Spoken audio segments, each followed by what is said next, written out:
Baby biara odofo me the Reverend Sambolo Sunyantachi. Me yo nyame akwa me yesempa kani me sanso nyame difo. Awurade ehu me mobo afi bia ye beto ababia no. Onyame timi beda eno ma di de kire ma yehu ni pakra. Onyame pese ode wo man na akonwa ede ma no. Medical the prophecies bebre aba ewo YouTube a ekofo bebre ekọ page ne so a omo hwe a yenya views over 10,000. Na Bidikai Ebeka about the prophetic banter between two major prophets. And we put the way back in February. And the Radibi PM and Ima Bihuye. And I'm Bekaya. And Radisabi PM and Ima Bihu say, I was say NDC4 a contacted a certain prophet Owusu Bempah. I will yame a beno, I will hum a ba about one. Now so meet me the boss up apana. A bit me, a banny bit me a co ama. Ampa NDC for to sana mo ena me sanso hu se ya to aba na eye Dr. Baumia ono so sada na ye bubo aba na ye declare edi ama no se ono ena edi nkonim eno so me de ato we de enra ena Awurade be bie mani na me hu de be beken de me hu ya no se me hu fa ya mampanyi dada John Dramani Mahama ho John Dramani Mahama, His Excellency, ono na mihu, die mihu ye edefano. Mihu se, na if ye bia, I to say a compound house. Na sa fie no, a compound house, but ya two wall edi afam. Eti mihu, omampanyi dada John Dramani Mahama, one Reverend Dr. Owusu Bempah, ewo fie hono. Na I to say die, omampanyi dada Mahama aba.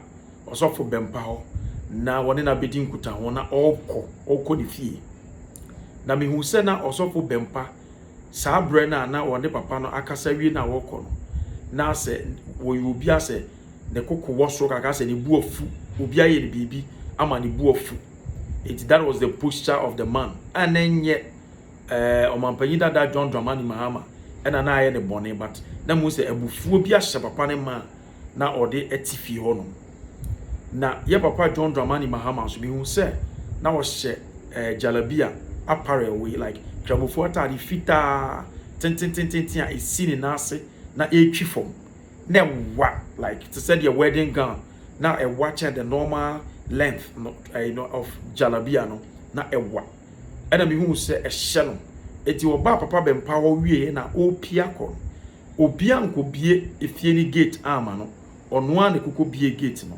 and or try so the car ni pie so the car ni pie no drew abonten na insuo so ato ama street na obe famu dia akoni fie no na mo se ho ni nyina flood kakra na flood bebre ba na flood so do na sim at least endru ko to dwekura ba ebetimi afa ushu no and on socks na level no kakra but endru ko to dwe etimi wo se papa na biege no tu ne car no e dia besi street ni ma insuo ato na flooding kakra ewo ho no enti oba beto gate nim no o pia free ne car nim abeto papa Bempah fie ni gate nim na wakọ ena mu se atade na ehye na e white na ano no egu insuo na etene nim insu kokọ na etene wo street nim egum ama na fo enso okokọ to gate nim ena wo betu ne car ena wo de koy de mi hu ye ni